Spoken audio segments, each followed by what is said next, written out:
Olá, eu sou Inácio Santos. Este é o Fator X, o nosso canal sobre X-Men. E hoje trazendo até vocês X-Men Lendas número 8, Dias de um Futuro Esquecido, O Fim do Mundo. Esse exemplar aqui, exemplar mais recente da coleção X-Men Lendas, recebido aqui do canal, foi um presente enviado por Igor Meda. Já agradeci, queria agradecer novamente. E hoje, como sempre, como toda vez que uma revista dos Mutantes chega às minhas mãos, eu vou fazer um vídeo em duas partes. Primeiro, review sem spoilers, onde eu vou falar o que eu acho da revista, se eu recomendo ou não recomendo, qual o seu conteúdo, sim, aproximado, né, sem contar a história, sem dar spoilers, é claro, e depois o resumo completo, para você que já leu a revista, para você que não liga para spoilers, ou para você que acompanha as revistas dos Mutantes apenas aqui pelo canal Fator X. Esse é um recebido enviado por escrito, e você também pode ajudar o canal Fator X fazendo um Pix, através da chave que é o primeiro item aqui da descrição, ou através desse QR Code que eu deixo aqui do lado, comprando a revista, se você gostar do review sem spoilers, pelo link Amazon que está aqui na descrição. E aqui na descrição você encontra links para adquirir outras revistas dos Mutantes, principalmente as mensais dos X-Men e do Wolverine, mas também séries especiais, aventuras dos X-Men que saem em outras coleções, como Marvel Essenciais, Marvel Vintage, e tudo isso dá comissão ao canal quando você compra por esse link aqui. Clicou no link, abriu uma aba, escolheu outra coisa, mesa, cadeira, copo, também dá comissão pra gente. E também ajuda demais. É com esse dinheiro que eu compro mais material aqui para as gravações do canal, que eu adquiro mais revistas em quadrinhos e posso trazer mais e mais vídeos aqui para o YouTube. Por fim, você pode nos ajudar se tornando um membro do canal Fator X, pagando um pouco por mês e inclusive assistindo nossos vídeos de maneira antecipada. E se nada disso for possível a você, não tem problema. Curte o vídeo, se inscreve se ainda não é inscrito, ativa o sininho para receber as notificações, manda esse vídeo para um amigo, faz um comentário, coloca ele numa playlist pública que as pessoas possam pesquisar e encontrar o nosso vídeo. Tudo isso ajuda demais. Agora vamos lá para a primeira parte do vídeo. Review sem spoilers de X-Men Lendas número 8 da Panini. X-Men Lendas 8 tem 112 páginas. Encaderna X-Men Days of Future Past Doomsday de 1 a 4, a minissérie, que se propõe a contar tudo o que a gente precisava saber sobre como, desde o momento do assassinato do senador Robert Kelly, que no universo Marvel 66 foi impedido graças a uma viagem no tempo de Lince Negra, aqui ele aconteceu, até os eventos que motivaram exatamente a viagem no tempo de Lince Negra. E nesse caso aqui, nessas 4 edições, várias outras histórias que foram escritas depois, mas que vão se somando ao cânone de Dias de um Futuro Esquecido, também são explicadas. Desde dos flashbacks de Rachel Grey, lá em Uncanny X-Men, que você pode encontrar em A Saga dos X-Men, que está sendo publicada agora pela Panini. A Rachel Grey entrou para os X-Men, vinda do futuro de Dias de um Futuro Esquecido, e aí, ao se somar à equipe, ela se lembra do futuro terrível, do qual ela fugiu para vir para a época em que os X-Men estão, e tudo isso, né, a morte do Professor X, pequenos detalhes que são mostrados em Uncanny X-Men, aqui eles aparecem ampliados, melhor explicados. Você tem aqui a expansão desses flashbacks. Depois, a Rachel Grey não ia ficar com os X-Men, inclusive se você comprar a saga agora, ela já deixou a equipe, ela ia parar no Excalibur, e lá, tanto Chris Claremont quanto Alan Davis iam explorar muito o background, o passado de Rachel Grey, então com mais flashbacks, até uma viagem a esse futuro do qual ela partiu. E tudo isso também está referenciado aqui. Eles referenciam aqui até uma história solo do Wolverine, que só foi publicada até hoje pela editora Abril. Wolverine, Dias de um Futuro Esquecido, que também são antecedentes da saga principal.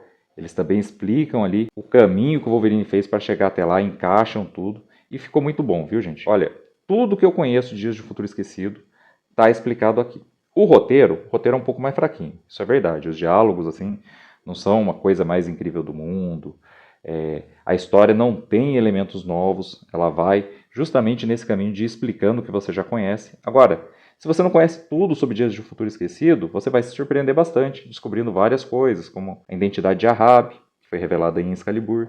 Ahab, o Supremo Caçador de Mutantes. Supremo não, né? Supremo Caçador de Mutantes humano, porque o Nimrod é o Supremo Caçador de Mutantes. Mas que escravizou a Rachel Grey no futuro, então quem ele é, como ele se transformou. E aqui você vê também elementos do universo Marvel atual, coisas que só foram publicadas depois, mas que poderiam muito bem se encaixar em Dias de um Futuro Esquecido, né? E o estopim da Guerra Civil Super-Heróica, registros de super-heróis, né? Vilões ocupando o lugar de super-heróis, porque são escolhidos pelo governo, tudo isso tem aqui.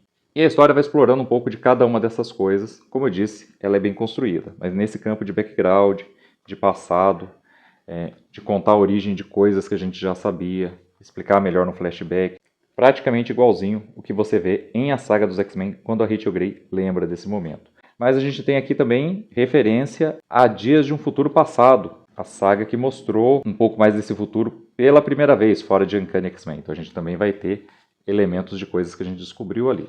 Eu recomendo, gostei bastante, a leitura é divertida, como eu disse, não é um roteiro assim incrível, não tem grandes viradas, nada disso, é mais do que você conhece, mas bem organizadinho, ampliando e organizando a mitologia desse universo, dessa Terra, que é a Terra de Dias do Futuro Esquecido, que não é a mesma Terra do universo Marvel 66, tanto Lince Negra, no caso a mente de Lince Negra na história clássica, quanto Rachel Grey, depois de corpo e alma mesmo, viajaram para o passado errado, infelizmente, e é por isso que elas não conseguiam mudar esse futuro terrível que está publicado aqui. Mas tudo que motivou essas duas viagens está nessas 4 edições aqui também. É uma boa homenagem e eu sigo recomendando. Claro, não é indispensável, não vai mudar a cronologia dos mutantes. É um material adicional. Agora vamos lá para o resumo completo da edição. Dias de um Futuro Esquecido, o Fim do Mundo, começa já no ano 28 dos eventos divergentes dessa linha temporal, né? Os eventos após o assassinato do senador Robert Kelly. Então a gente vê a morte do Banshee nas mãos de um sentinela, de vários outros X-Men em seguida. A gente vê o Ciclope sem seus olhos, privado de seus poderes, ficando para trás para ganhar um pouco de tempo e morrendo. E a morte dele afeta demais os irmãos gêmeos, filhos de Lince Negra e Colossus. Eles voltam para lutar contra o Sentinela, quando na verdade os X-Men estavam batendo em retirada. Isso vai levar à morte dos dois e é o momento mais triste da vida de Lince Negra. E aí ela começa a contar pra gente como tudo chegou a esse ponto. A gente vê lá o assassinato do senador Robert Kelly nas mãos da Irmandade de Mutantes, atingido por um dardo disparado pela sina. 4 anos depois, a eleição então de outro presidenciável, o William Stryker. No ano 5 a gente vê Matt Murdock conseguiu derrubar na Suprema Corte a lei de registro de mutantes, mas eles deram um jeito e, com outra justificativa, com a justificativa da segurança nacional, postaram sentinelas em cada esquina. E no ano 11, esses sentinelas estavam municiados com informações sobre todas as pessoas, se eram humanos ou mutantes, porque seus sensores internos gravavam tudo isso. Em solidariedade aos mutantes, cada vez mais perseguidos, vários dos super-heróis se aposentaram previamente, foi o caso do Capitão América. Infelizmente, isso só resultou que o novo governo criasse sua própria equipe de super-heróis, uma versão dos Defensores que era composta inclusive de vilões e do agente americano de volta ao manto do Capitão América. Em Stamford, Connecticut, a luta entre os X-Men e esses defensores resultou numa tragédia igual à Guerra Civil no nosso universo. E a gente pode ver que esses eventos estão sendo manipulados por uma cabala bem sinistra em Washington. Wilson Fisk, o rei do crime, Simon Trask, que é o mesmo descendente de Bolivar Trask que a gente conhece dos eventos de Utopia X, a doutora Valerie Cooper e Henry Peter Guide. E aqui, o próprio Simon já está alertando eles que talvez os sentinelas possam chegar à conclusão que para proteger os humanos devam dominá-los. Mas os outros não parecem tão preocupados com isso. A escalada de violência contra os mutantes só aumenta e começa a se estender também a outros super-heróis, a ponto do Homem-Aranha ser linchado até a morte ao tentar apartar um desses tumultos, ou tentar separar um desses tumultos. O Homem-Aranha, inclusive, que poderia facilmente ter ferido vários deles para fugir, mas não queria ferir pessoas comuns. Então reagiu, vamos dizer, de maneira aquém à ameaça e acabou sendo linchado até a morte. E os X-Men estão cada vez mais desesperados. E tem, inclusive, um sentinela pairando sobre a Mansão X. E é nesse contexto que o Magneto vai fazer um novo atentado terrorista. Esse novo atentado dele é, inclusive, um atentado preventivo. Ele quer roubar o arsenal nuclear dos países do mundo, para assim evitar que ele seja usado contra os mutantes. E ele vai com a sua Irmandade de Mutantes fazer isso, volta a Cabo Cidadela, os X-Men vão tentar detê-lo. Primeiro tentam conversar com ele, mas não tem jeito, depois tentam detê-lo mesmo. E uma parte das bombas está num avião, pilotado pelo Jason Ward, o Mestre Mental. E é justamente esse avião que vai ser interceptado pelo Ciclope, pela Jean Grey, que nessa realidade não morreu, na área azul da Lua, né, que na verdade é a Fênix se passando pela Jean Grey, mas os X-Men nunca descobriram isso nessa realidade, e a Lince Negra. E quando eles vão deter o Jason, ele provoca a Jean Grey. Ela acaba matando ele e acionando as bombas que estão dentro do avião acidentalmente. Resultado, ela tenta usar seus poderes para absorver a explosão. A Lince Negra tenta, a contragosto do Ciclope, tornar o próprio Ciclope e ela intangíveis para ver se isso faz eles sobreviverem à explosão. Mas foi exatamente, mesmo intangível, nessa explosão que o Ciclope perdeu os olhos, porque a radiação queimou eles, mesmo intangível. Ele olhou diretamente para Jean Grey enquanto ela absorvia a explosão e depois eles tiveram que ser removidos cirurgicamente. No ano 18, a gente vê o recrutamento por Henry Peter Gyrich de Roderick "Rory" Campbell, que na realidade Marvel 616 trabalhou com Excalibur na Ilha Muir, e lá sofreu um acidente que fez ele perder a perna. Em uma visão do futuro, Rory Campbell, na época que fez parte do Excalibur, que ajudou o Excalibur, ele viu que a sua versão futura se tornaria Ahab. E aqui a gente vê ele fazendo esse mesmo caminho, inclusive sendo chamado de Ahab pela primeira vez pelo próprio Henry Peter Guide. No sepultamento de Jean Grey, Magneto aparece, ele tenta se desculpar, não planejava que nada disso tivesse acontecido dessa maneira. Vem conversar com os X-Men, diz que não tem jeito de concordar com os X-Men mesmo assim, que os X-Men estão sendo pacifistas demais diante dos campos de concentração já estarem sendo erguidos por todos os Estados Unidos. E no ano 19, acontece. A Suprema Corte volta atrás, a Lei de Registro de Mutantes volta a valer. William Stryker se tornou presidente vitalício também, com o apoio da Suprema Corte. E N. Peter Gyrich vem prender o Xavier e seus alunos da Mansão X. Eles se recusam. Nessa hora ele não usa da força. Mas, uns dias depois, quando os X-Men estão em missão, enfrentando os sentinelas fora do país, ele volta. Os jovens mutantes reagem. O próprio Professor X tenta convencer os humanos a não atirarem contra os mutantes e acaba sendo assassinado a tiros, igual a gente já tinha visto nos flashbacks de Rachel Grey. Os X-Men voltam, encontram a Carnificina e é o momento dos mutantes restantes cair na clandestinidade. Mas no finzinho desse capítulo, apesar de toda a dor, Lince Negra pede Colossus em casamento. Como no universo Marvel 616, ela fica intangível no momento de receber a aliança, mas depois se controla e o casamento é concluído. Dias de um Futuro Esquecido, ano 20. Nascem os filhos gêmeos de Lince Negra e Colossus. Os X-Men lutam contra Nimrods para ganhar tempo. Nesse mesmo confronto, Forge e Fera ficam para trás. Fera é morto, mas Forge é capturado pelos Sentinelas. Ano 26. Rachel Grey reaparece como uma farejadora a serviço de Ahab. Ela foi capturada durante o ataque à Mansão X, feito no início da reclusão dos mutantes. Pouco depois de N. Peter Gyrich viria avisar Xavier que ia levar todos eles presos. A gente vê que ela ataca os outros mutantes, como ela está sob controle do Ahab, sem nenhum tipo de remorso, e chega a matar inclusive os membros remanescentes do Quarteto Fantástico, inclusive o Senhor Fantástico e a Mulher Invisível, que são os pais de seu marido, Franklin Richards, que está separado dela porque ela foi obrigada a se tornar uma farejadora. Já ele não foi capturado naquele dia e permanece com os X-Men. É nesse período também que Bishop, o Viajante no Tempo, faz sua aparição nessa linha temporal também. Ele tenta deter Rachel, mas Lince Negra tenta deter Bishop achando que ele veio para matá-la. Ele esclarece que não, na verdade ela precisa ser capturada, pois dela depende a sobrevivência da humanidade. E aí a história corta para o ano 27.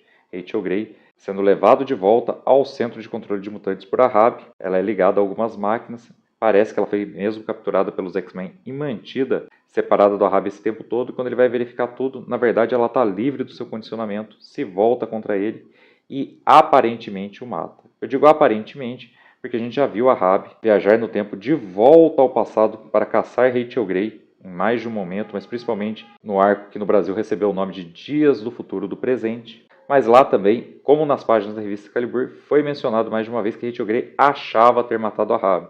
Então a gente vê aqui o momento que ela deixou ele num estado terrível, mas com certeza ele sobreviveu. Rachel Grey vai ser capturada e a partir daí vai ser mantida presa junto com os demais X-Men capturados.